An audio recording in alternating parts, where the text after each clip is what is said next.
नमस्कार, आप देख रहे हैं स्पेशल रिपोर्ट और मैं हूं आपके साथ दिशा बेस्ट। देश में लोकतंत्र का महापर्व मनाया जा रहा है। देश की जनता अगले 5 सालों के लिए अपना प्रतिनिधि चुनने को तैयार है।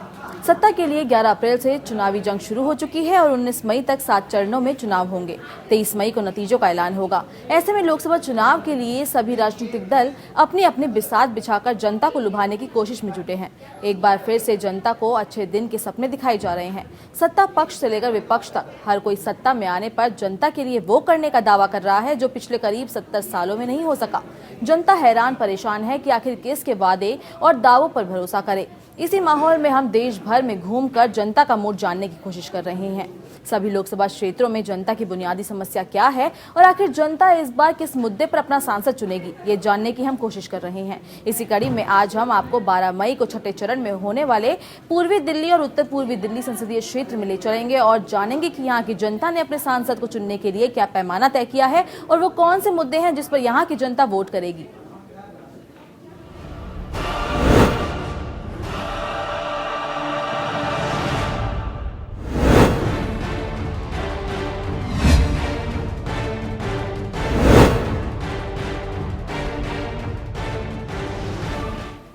राजधानी दिल्ली में 7 लोकसभा क्षेत्र आते हैं, लेकिन दिल्ली के पूर्वी दिल्ली लोकसभा क्षेत्र का अपना अलग ही राजनीतिक मिजाज है। इस क्षेत्र में पूर्वांचल के मतदाताओं की बड़ी आबादी होने के बावजूद यहां से हमेशा पंजाबी उम्मीदवार ही जीतते आए हैं। इस बार बीजेपी से मुकाबले के लिए आम आदमी पार्टी और कांग्रेस के बीच गठबंधन पर बात बनते बनते बिगड़ने के बाद दोनों ने अलग अलग चुनाव लड़ने का फैसला लिया है, लेकिन तीनों ने ही पंजाबी समुदाय से आने वाले उम्मीदवारों को ही चुनावी मैदान में उतारा है। पूर्वी दिल्ली लोकसभा सीट पर बीजेपी ने अपने वर्तमान सांसद महेश गिरी का टिकट काटकर क्रिकेटर गौतम गंभीर पर दाव खेला है। गौतम गंभीर के चुनावी मैदान में उतरने से पूर्वी दिल्ली हॉट सीट बन गई है, जबकि आम आदमी पार्टी की ओर से आतिशी सिंह उम्मीदवार है। वहीं कांग्रेस ने 3 बार के विधायक अरविंदर सिंह लवली को उतारकर मुकाबला त्रिकोणीय बना दिया है। गौर करने वाली बात तो ये है कि तीनों उम्मीदवार पंजाबी पृष्ठभूमि से हैं। ये तीनों प्रत्याशियों के राजनीति को देखें तो बीजेपी के गौतम गंभीर राजनीति की पिच पर नए खिलाड़ी हैं, लेकिन उन्हें पीएम मोदी की कप्तानी में जीत का भरोसा है। वहीं आम आदमी पार्टी उम्मीदवार आतिशी सरकारी स्कूलों के कायाकल्प और हेल्थ में दिल्ली सरकार के काम के नाम पर वोट मांग रही है। कांग्रेस उम्मीदवार अरविंदर सिंह लवली अपने दोनों प्रतिद्वंदी उम्मीदवारों की तुलना में अनुभवी हैं। वो गांधीनगर विधानसभा से 3 बार विधायक भी रह चुके हैं। खास बात यह है कि लवली अब तक एक भी चुनाव नहीं हारे हैं।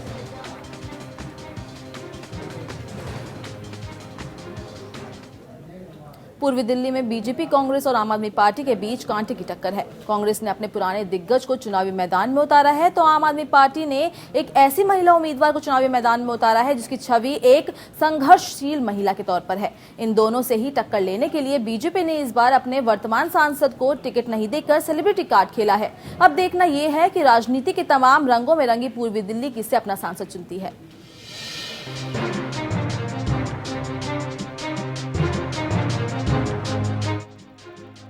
राजधानी दिल्ली का पूर्वी दिल्ली लोकसभा क्षेत्र अपनी राजनीतिक मिजाज के लिए जाना जाता है। पूर्वांचल के मतदाताओं की बहुलता की वजह से यहाँ की राजनीति का रंग भी कुछ अलग होता है। पूर्वी दिल्ली लोकसभा सीट पर बीजेपी ने क्रिकेटर गौतम गंभीर को उतारकर इसे हॉट सीट बना दिया।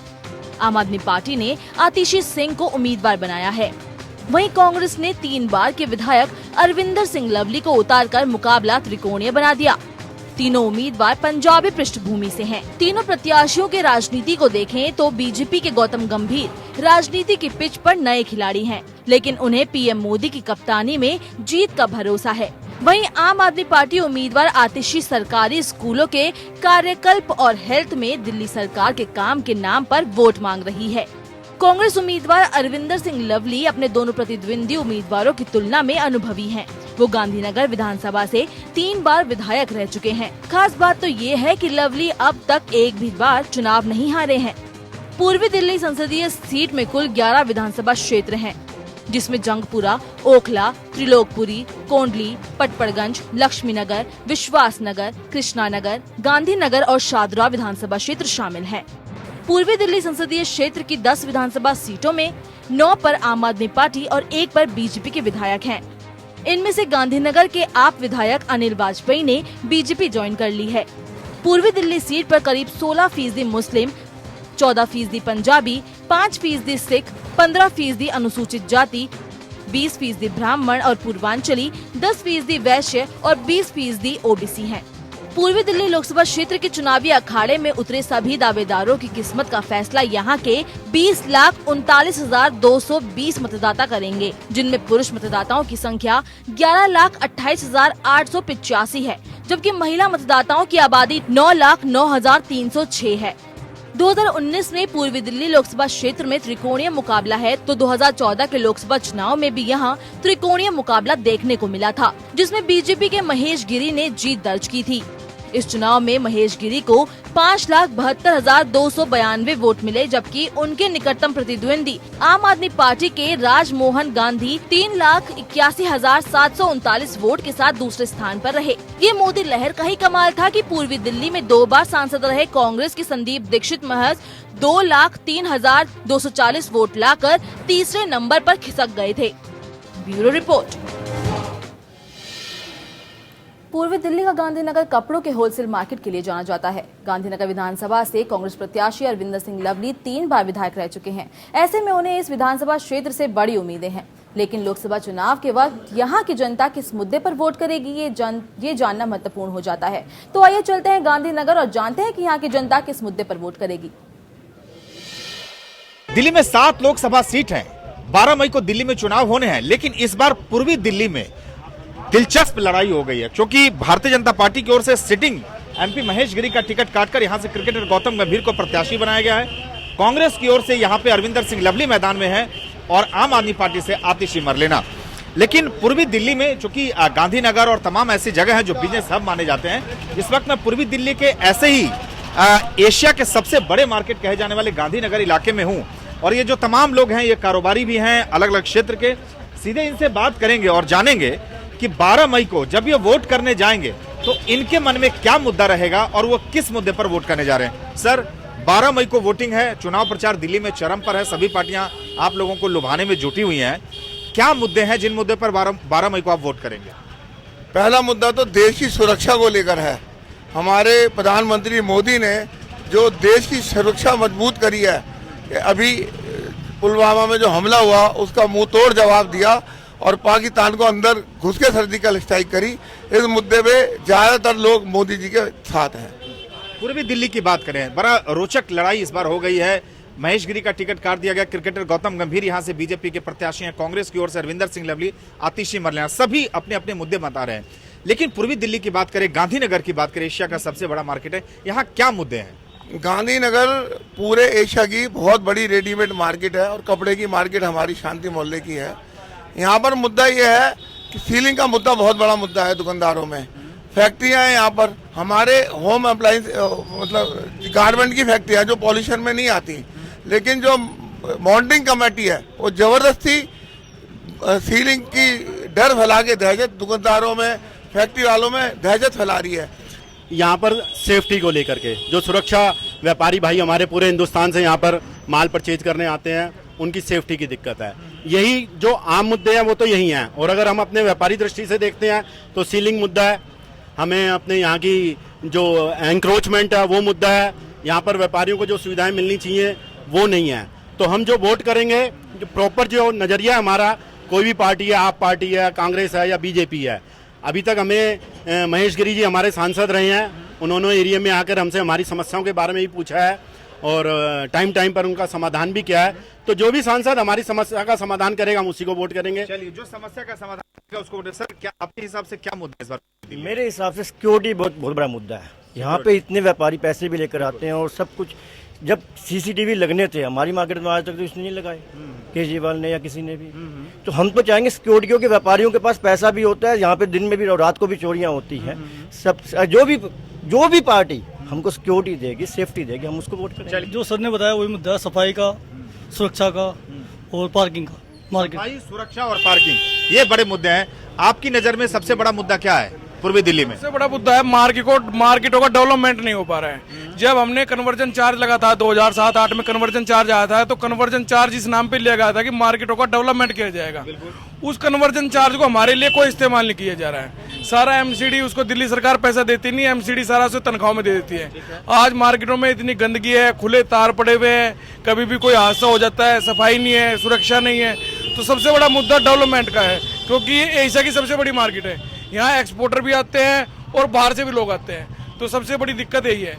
यदि हम पर वोट करेंगे राष्ट्रीयता के आधार पर करेंगे कि राष्ट्र को मुद्दे को देख के दिक्कत हमें है, परेशानी है, पर लेकिन हम राष्ट्र के मुद्दों को देख के जो है वोट करेंगे। एक बात श्याम जी, जी बिल्कुल सर, मैं आपके पास भी आऊंगा। एक सवाल जो मैं देख रहा हूं कि तारे हैं, गलियां संकरी हैं और तार ऊपर जो है खुली हुई है, क्या इसे भी आप लोग जो भी चाहे वो सांसद के जो उम्मीदवार हैं वो आ रहे हैं, तो क्या ये मुद्दा आप उठा रहे हैं क्या? क्योंकि ये मुझे लगता है सुरक्षा के लिए बड़ा खतरा है। दिल्ली में यहाँ पर टेलीफोन की बहुत तार है, टेलीफोन सारा डिपार्टमेंट ठप है। अब हमने लेटर भी लिख के दिया BSNL को कि ये तारें यहाँ से हटाई जाएं। इसके अलावा बहुत सारे लोगों ने इंटरकॉम वगैरह की तारें लोगों ने भी डाल रखी है। अगर ये तारें यहाँ से हटनी चाहिए, से आग लगने की घटनाएं आए दिन होती रहती है और बहुत दमकल को भी आने में बहुत दिक्कत रहती है इन्हीं वजह से।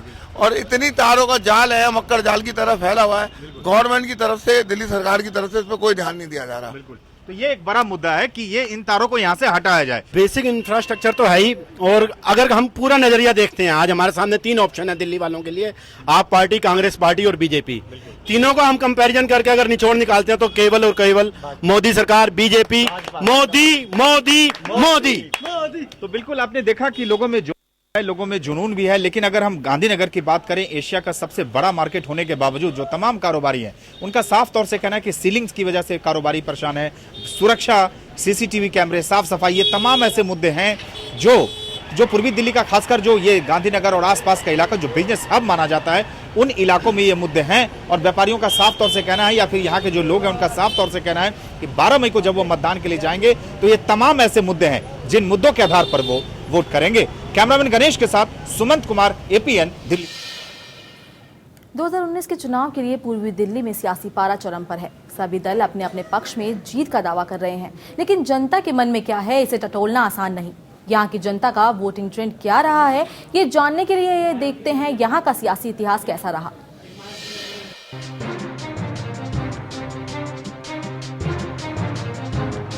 राजधानी दिल्ली के पूर्वी दिल्ली संसदीय क्षेत्र के सियासी इतिहास पर गौर करें तो ये संसदीय क्षेत्र साल 1967 के लोकसभा चुनाव में अस्तित्व में आया और 1967 में हुए पहले लोकसभा चुनाव में भारतीय जनसंघ के हरदयाल देवगन ने पूर्वी दिल्ली संसदीय सीट पर जीत दर्ज की।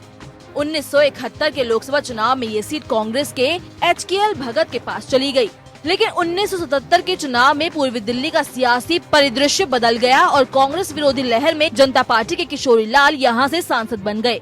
हालांकि 3 साल बाद ही जनता पार्टी की सरकार गिरने पर देश में मध्यावधि चुनाव की नौबत आई तो कांग्रेस ने पूर्वी दिल्ली से HKL भगत को फिर से चुनावी मैदान में उतारा। साल 1980 के चुनाव में HKL भगत ने शानदार जीत दर्ज की। इसके बाद तो उन्होंने पूर्वी दिल्ली संसदीय सीट से जीत की हैट्रिक लगा दी। HKL भगत लगातार 3 बार 1980, 1984 और 1989 के चुनाव में जीत कर पूर्वी दिल्ली संसदीय क्षेत्र का प्रतिनिधित्व किया। साल 1991 में जब देश में राम जन्मभूमि मुद्दा गरमा गया था तो राम मंदिर लहर पर सवार होकर बीजेपी के बैकुंठ लाल शर्मा ने चुनावी बैतरणी पार की थी। 1991 में बैकुंठ लाल शर्मा ने पूर्वी दिल्ली के पहले बीजेपी सांसद के तौर पर जीत दर्ज की। परिसीमन के बाद 1996 में जब लोकसभा चुनाव हुए तो पूर्वी दिल्ली का संसदीय क्षेत्र काफी बदल गया, लेकिन 1996 में भी लगातार दूसरी बार पूर्वी दिल्ली की जनता ने बीजेपी के बैकुंठ लाल शर्मा पर ही विश्वास जताया। 1997 में पूर्वी दिल्ली में हुए उपचुनाव में एक बार फिर से बीजेपी ने जीत दर्ज की, लेकिन इस बार बीजेपी उम्मीदवार के तौर पर लाल बिहारी तिवारी यहां से सांसद बन गए। इसके बाद पूर्वी दिल्ली में हुए 1998 और 1999 के लोकसभा चुनाव में भी बीजेपी के लाल बिहारी तिवारी ने बाजी मारी। 2004 के लोकसभा चुनाव में कांग्रेस का पूर्वी दिल्ली में 14 साल का वनवास खत्म हुआ और कांग्रेस के संदीप दीक्षित का पूर्वी दिल्ली की जनता ने सांसद के तौर पर स्वागत किया। साल 2008 के परिसीमन के बाद एक बार फिर से पूर्वी दिल्ली के संसदीय क्षेत्र में एक बड़ा बदलाव आया, लेकिन यहाँ के सांसद ने अपना संसद नहीं बदला। 2009 के लोकसभा चुनाव में पूर्वी दिल्ली की जनता ने एक बार फिर से संदीप दीक्षित को अपना सांसद चुना, लेकिन 2009 से 2014 के बीच पूर्वी दिल्ली के सियासी मौसम में बड़ा बदलाव आया। 2014 में जब यहाँ लोकसभा चुनाव हुए तो मोदी लहर में बीजेपी के सांसद महेश गिरी ने बड़ी जीत दर्ज की। Bureau report. तो राजधानी दिल्ली की 7 सीटों में से एक उत्तर पूर्वी दिल्ली पर देश भर की नजर है। इस सीट पर इस बार बीजेपी, कांग्रेस और आम आदमी पार्टी के बीच कांटे की टक्कर देखने को मिल रही है। खासकर ये सीट बीजेपी और कांग्रेस के लिए प्रतिष्ठा की लड़ाई बन गई है। इस सीट से बीजेपी के दिल्ली प्रदेश अध्यक्ष मनोज तिवारी सांसद हैं और इस बार भी बीजेपी ने मनोज तिवारी को उत्तर पूर्वी दिल्ली से अपना प्रत्याशी बनाया है। वहीं कांग्रेस ने अपनी वरिष्ठ नेता और दिल्ली की पूर्व मुख्यमंत्री शीला दीक्षित को इस सीट पर उम्मीदवार बनाया है, जबकि आम आदमी पार्टी ने अपने प्रमुख चेहरे दिलीप पांडे को चुनावी मैदान में उतारा है। इसके अलावा भी उत्तर पूर्वी दिल्ली में चुनावी जंग में कई प्रत्याशी ताल ठोक रहे हैं, लेकिन सही मायने में यहाँ त्रिकोणीय मुकाबला है।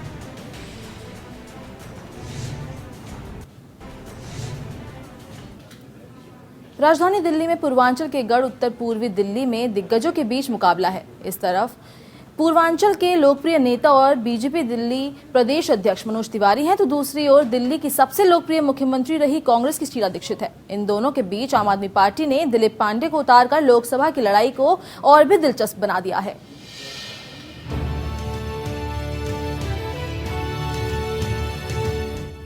उत्तर पूर्वी दिल्ली लोकसभा सीट के चुनाव पर देश की नजर है।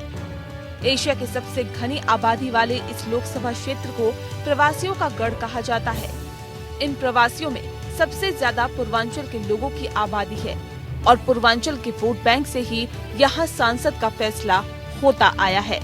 इस सीट पर बीजेपी, कांग्रेस और आम आदमी पार्टी के बीच कांटे की टक्कर देखने को मिल रही है। खासकर ये सीट बीजेपी और कांग्रेस के लिए प्रतिष्ठा की लड़ाई बन गई है। इस सीट से बीजेपी के दिल्ली प्रदेश अध्यक्ष मनोज तिवारी सांसद है और इस बार भी बीजेपी ने मनोज तिवारी को उत्तर पूर्वी दिल्ली से अपना प्रत्याशी बनाया है। वहीं कांग्रेस ने अपनी वरिष्ठ नेता और दिल्ली की पूर्व मुख्यमंत्री शीला दीक्षित को इस सीट पर अपना उम्मीदवार बनाया है, जबकि आम आदमी पार्टी ने अपने प्रमुख चेहरे दिलीप पांडे को चुनावी मैदान में उतारा है। इसके अलावा भी उत्तर पूर्वी दिल्ली के चुनावी जंग में कई प्रत्याशी ताल ठोक रहे हैं, लेकिन सही मायने में यहाँ त्रिकोणीय मुकाबला है। इस चुनावी मुकाबले में प्रत्याशियों की जीत हार का फैसला यहाँ के 22,18,128 मतदाता करेंगे।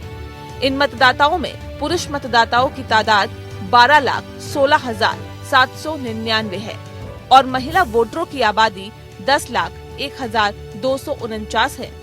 उत्तर पूर्वी दिल्ली लोकसभा सीट के अंतर्गत 10 विधानसभा सीटें आती है, जिनमें सीमापुरी, गोकुलपुरी, गोंडा, सीलमपुर, रोहतास नगर, बाबरपुर, करावल नगर, बुराड़ी, तिमारपुर, मुस्तफाबाद शामिल है। 2014 में इस सीट पर बीजेपी को भारी मतों से जिताने के बाद भी 2015 के विधानसभा चुनाव में इस सीट पर 10 में से 9 सीटों पर आम आदमी पार्टी जीती थी।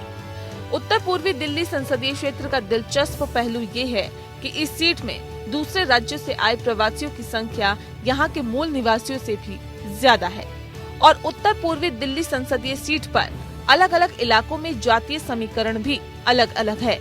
विधानसभा वार यहाँ हर सीट पर किसी न किसी जाति का दबदबा है। वहीं उससे भी बड़ा मुद्दा प्रवासी आबादी और अनधिकृत कॉलोनियों का है। इस इलाके में सोनिया विहार, श्री राम कॉलोनी, बुराड़ी जैसी बड़ी अनधिकृत कॉलोनियां हैं, जहां बहुतायत में प्रवासी रहते हैं। ऐसे में इन इलाकों में बुनियादी सुविधाओं का देना, अनधिकृत कॉलोनियों को अधिकृत करने और उनका विकास करना यहाँ की मुख्य मांगे हैं। 2008 में उत्तर पूर्वी संसदीय सीट का परिसीमन के बाद गठन हुआ था। ये पहले पूर्वी दिल्ली संसदीय सीट का ही हिस्सा थी। अस्तित्व में आने के बाद इस सीट पर अब तक 2 बार चुनाव हुए, जिसमें एक बार कांग्रेस और दूसरी बार बीजेपी ने जीत हासिल की। प्रवासी बहुल इस सीट पर हमेशा बाहरी उम्मीदवार ने आकर जीत दर्ज की है। अलग सीट बनने के बाद 2009 में पहले सांसद बने कांग्रेस के जयप्रकाश अग्रवाल हो या 2014 में बीजेपी के मनोज तिवारी, चुनाव से पहले ये सीट उन दोनों के लिए अनजान थी। अब 2019 के चुनाव में दिल्ली की पूर्व सीएम के सामने बाहरी उम्मीदवार मनोज तिवारी और दिलीप पांडे कितना दम दिखा पाते हैं, ये देखना दिलचस्प होगा। हालांकि उत्तर पूर्वी दिल्ली नई सीट है और दोनों बार एक एक पार्टी ने जीत दर्ज की है। ऐसे में इस बार चुनाव में यहाँ के लोगों का मूड समझ पाना कोई आसान काम नहीं है। उत्तर पूर्वी दिल्ली में 2014 के चुनाव पर नजर डाले तो पिछले चुनाव में यहाँ से कांग्रेस ने पूर्व सांसद जयप्रकाश अग्रवाल, बीजेपी ने भोजपुरी स्टार मनोज तिवारी और आम आदमी पार्टी ने प्रोफेसर आनंद कुमार को मैदान में उतारा था। इस सीट पर आम आदमी पार्टी को जीत का पूरा भरोसा था, लेकिन मोदी लहर का इस सीट पर जबरदस्त असर पड़ा।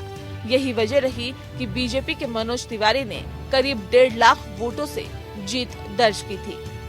मनोज तिवारी को कुल 5,96,125 वोट मिले थे। वहीं दूसरे नंबर पर रहे प्रोफेसर आनंद कुमार को 4,52,041 वोट और कांग्रेस के जेपी अग्रवाल को 2,14,792 वोटों के साथ तीसरे नंबर पर रहना पड़ा था। चुनावी विशेषज्ञों का निष्कर्ष है कि 2014 के चुनाव में ज्यादातर मुस्लिम वोट कांग्रेस के पक्ष में नहीं गए। वहीं बीजेपी ने मनोज तिवारी जैसे मशहूर चेहरे को उतारकर दिल्ली में रहने वाले पूर्वांचल के वोट बैंक में सेंध लगा दी थी। लेकिन इस बार बीजेपी के मनोज तिवारी का सामना कांग्रेस के दिग्गज नेता और दिल्ली की पूर्व मुख्यमंत्री शीला दीक्षित से है। ऐसे में बीजेपी के लिए इस बार चुनाव की राह आसान नहीं है। अब उत्तर पूर्वी दिल्ली की जनता के मन में क्या है, इसका खुलासा तो 12 मई की वोटिंग के बाद ही, जब 23 मई को मतगणना होगी तभी पता चलेगा। Bureau report. और स्पेशल रिपोर्ट पर इतना ही। नमस्कार।